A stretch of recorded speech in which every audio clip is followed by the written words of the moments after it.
여러분 안녕하십니까? 월요일에는 마태복음의 말씀을 함께 나눕니다. 자, 오늘은 마태복음 27장 1절로 5절까지 말씀을 함께 나누겠습니다. 새벽에 모든 대제사장과 백성의 장로들이 예수를 죽이려고 함께 의논하고 결박하여 끌고 가서 총독 빌라도에게 넘겨주니라.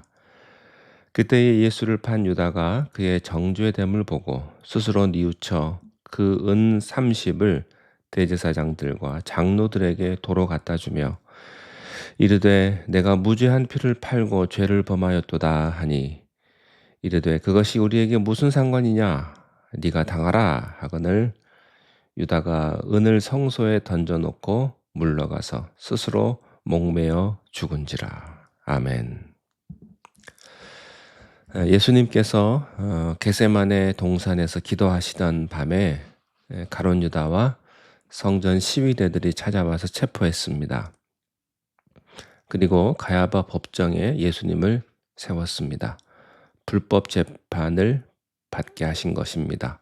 그 재판의 결과가 1절, 2절의 말씀입니다. 새벽에 모든 대제사장과 백성의 장로들이 예수를 죽이려고 함께 의논하고 결박하여 끌고 가서 총독 빌라도에게 넘겨주니라. 세 가지를 했습니다. 그들은 예수님을 죽이려고 결정을 했습니다. 그 다음에 예수님을 결박했습니다. 그리고 예수님을 빌라도 총독에게 이송하는 일을 새벽에 했습니다. 아침이 오기도 전에 그들은 전격적으로 예수님을 사형하기로 결정하고 그리고 결박하고 총독 빌라도에게 넘겨주었습니다. 이 몇 시간, 밤부터 새벽까지의 전부입니다. 이 기록이 예수님에 대한 재판의 전부입니다. 이 재판은 불의한 재판이었고 또 속성 재판이었습니다. 예수님은 여기에 대해서 침묵할 수밖에 없었습니다. 3절 말씀에 그때에 예수를 판 유다가 그의 정죄됨을 보고 스스로 뉘우쳐 그 은 30을 대제사장들과 장로들에게 도로 갖다 주며 가룟 유다는 예수님이 사형이 된다는 사형 선고를 받고 나서 그가 양심의 가책을 받기 시작합니다. 도덕의 가책을 받기 시작을 한 거죠. 가룟 유다는 드디어 자기가 잘못 생각했고 잘못 판단했다는 것을 알게 됐고 흔들리기 시작을 합니다. 뉘우치기 시작을 합니다. 그렇지만 지금 이 가룟 유다의 회개, 가룟 유다의 뉘우침에는 문제가 있습니다. 두 가지입니다. 첫째는 그 회개가 너무 늦었다는 것이죠. 회개는 결코 늦은 법이 없습니다. 모든 회개에는 기회와 용서가 있습니다. 결코 늦은 회개는 존재하지 않습니다. 그러나 오늘 가룟 유다의 회개는 너무 늦은 회개가 돼버리고 말았습니다. 여러분, 예수님께서 처형당하시기 전에 한편에 있던 강도를 생각해 보십시오. 그 강도는 회개하고 예수님께 구원을 요청했습니다. 그때 예수님은 그에게 회개의 기회와 구원의 기쁨을 주셨습니다. 마지막 순간까지, 내가 생명이 끊어지는 순간까지도 구원의 길은 있다는 것을 알게 됩니다. 그렇지만 가룟 유다가 지금 예수님을 보고 스스로 뉘우쳤다고 하는 지금의 뉘우침은 조금 다릅니다. 왜냐하면 가룟 유다에게는 이미 회개할 기회가 많이 주어졌었기 때문입니다. 그러나 가룟 유다는 그때마다 회개하지 않았습니다. 하나님이 기회를 주었습니다. 수없는 기회를 주었습니다. 그때마다 가룟 유다는 마음이 부드러워지지 않았고 오히려 강팍해졌습니다. 점점 더 의도적으로 그리고 그는 계획적으로 예수님을 팔 궁리를 했던 것입니다. 그런데 예수님이 불법 재판을 받고 사형 언도를 받아서 지금 빌라도에게 이송되니까 마음의 변화가 일기 시작을 한 거죠. 해도 너무한다. 그런 마음이었을지도 모르겠습니다. 이것은 일종의 양심의 발동이요 도덕의 발동입니다. 그동안은 양심과 도덕이 다 가려져 있었는데 그러나 결정적인 순간에 양심과 도덕이 눈을 뜨게 된 것입니다. 그러나 이미 시간은 지나버리고 말았습니다. 이것은 마치 구약의 노아 방주 사건과 같습니다. 그 당시에 그 사람들, 시간이 지난 후에 구원의 문은 닫혀버리는 것이죠. 때로는 우리가 몰라서 오해해서 틀릴 수 있습니다. 오해할 수 있죠. 그런데 알면서도 안 하는 건 문제가 있는 겁니다. 열처녀의 비유를 아십니까? 신랑이 온 뒤에 문이 닫히고 나서는 더 이상 열리지 않았습니다. 이것이 가룟 유다의 회개의 실상입니다. 고린도후서 6장 2절 말씀에 보라 지금은 은혜 받을 만한 때요 보라 지금은 구원의 날이로다 이 말씀이 있습니다. 은혜 받기를 원하고 구원 받기를 원하는 사람에게는 지금 하나님의 문이 활짝 열려 있는 것입니다. 여러분 지금이 기회입니다. 지금이 하나님께로 돌아올 때입니다. 지금은 구원을 받을 만한 때요 하나님 앞에 간절히 기도하며 하늘의 응답을 경험할 때인 줄로 믿습니다. 하나님이 문을 여시면 닫을 자가 없습니다. 그러나 영원히 열려 있는 것은 아닙니다. 때가 되면 닫혀버립니다. 기회는 영원히 있는 것이 아닙니다. 때가 되면 닫힙니다. 그때 우리는 가룟 유다처럼 회개의 눈물을 흘려도 구원받을 수 없는 지경에 이를지도 모릅니다. 그것이 바로 오늘 본문에서 보여주는 회개의 문제입니다. 사랑하는 여러분, 하나님은 우리에게 지금 은혜의 때를 주셨습니다. 하나님은 기회를 주십니다. 축복의 기회, 은혜의 기회, 구원의 기회를 주십니다. 그러나 가룟 유다는 이 기회를 사용하지 못했고 그가 회개했을 때는 이미 문이 닫힌 다음이었습니다. 자, 가룟 유다가 예수님이 처형당하는 것을 본 후에 잘못을 뉘우치고 은 30을 이제 가지고 갔는데요. 자기가 잘못한 행동에 대해서 뉘우치는 모습은 있으나 여기서부터 중요합니다. 가룟 유다의 회개의 문제는 뭐냐? 과거의 잘못을 뉘우치는 부분은 있으나 그가 하나님에게로 돌아가는 모습은 없다는 것입니다. 회개란 무엇입니까? 뉘우친다는 것은 무엇입니까? 자기의 허물과 잘못을 인정하고 고백하는 것이죠. 그러나 그것이 회개의 전부는 아닙니다. 진정한 회개는 과거의 잘못을 뉘우치는 데만 있는 게 아니고 하나님에게로 돌아가는 데 그 본질이 있습니다. 이스라엘 백성이 애굽에서 종살이했습니다. 탈출했습니다. 그런데 탈출하는 것으로 그들의 할 일이 끝난 게 아니죠. 젖과 꿀이 흐르는 약속의 땅 가나안으로 들어가는 데에 그들의 탈출 목표가 있습니다. 어떤 사람은요, 한국이 싫어서 따라하는 사람도 있더라고요. 그러나 떠난다고 모든 것이 해결되지 않습니다. 갈 곳이 있어야 합니다. 갈 곳이 없는 사람은 더 큰 방황을 합니다. 차라리 그 자리에 있는 것만 못합니다. 자, 내가 회개했습니다. 모든 세상의 악한 것들, 잘못된 것들, 술, 담배 끊고 도박도 끊고 또 여자도 끊었다고 합시다. 그 다음에 할 일이 없는 사람은요, 또다시 돌아갑니다. 어떤 사람이 과거의 나쁜 습관, 죄로부터 손을 끊었다고 한번 생각해 보십시오.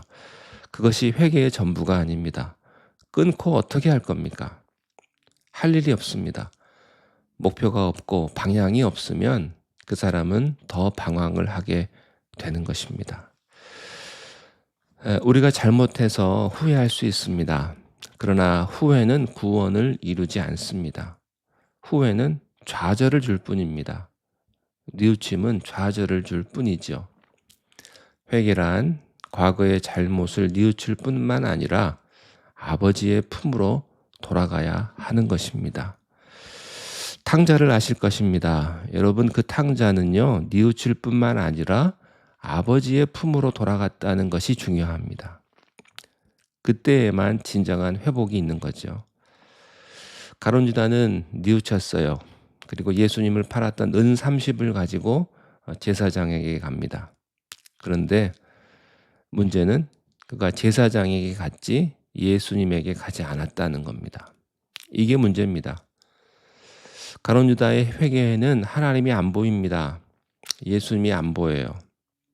그저 자기 갈등과 연민, 고통과 몸부림 뿐입니다.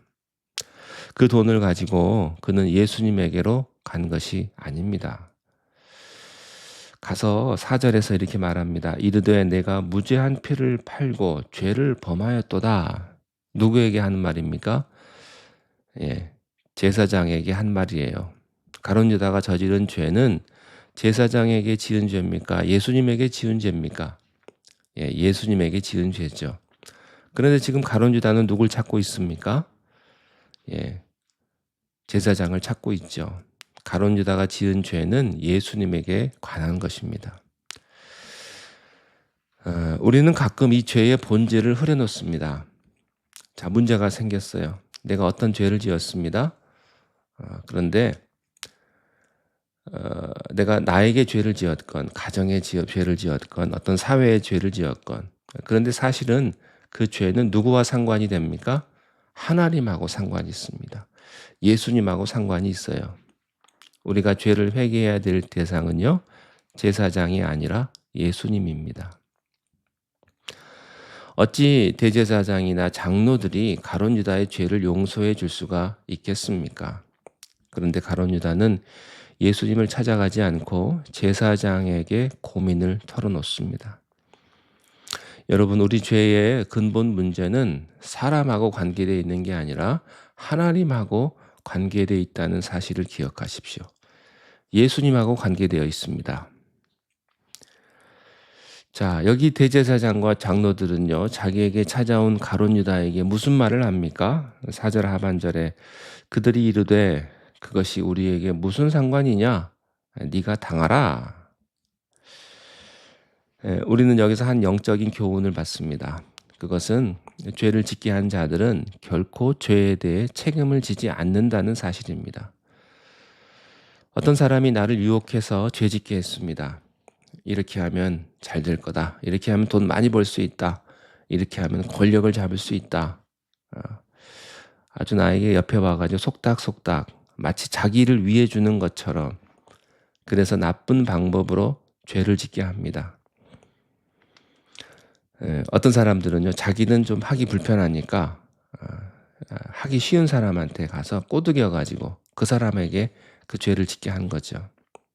그런데요, 죄를 짓게 한 사람은 결코 죄에 대해서 책임을 안 진다는 사실입니다. 우리는 나를 죄 짓게 한 사람을 원망하고 그 사람에게 책임을 자꾸 묻습니다마는 죄는 죄에 대해서 책임을 안 집니다. 이것이 오늘 대제사장과 장로들에게서 발견되는 사실입니다.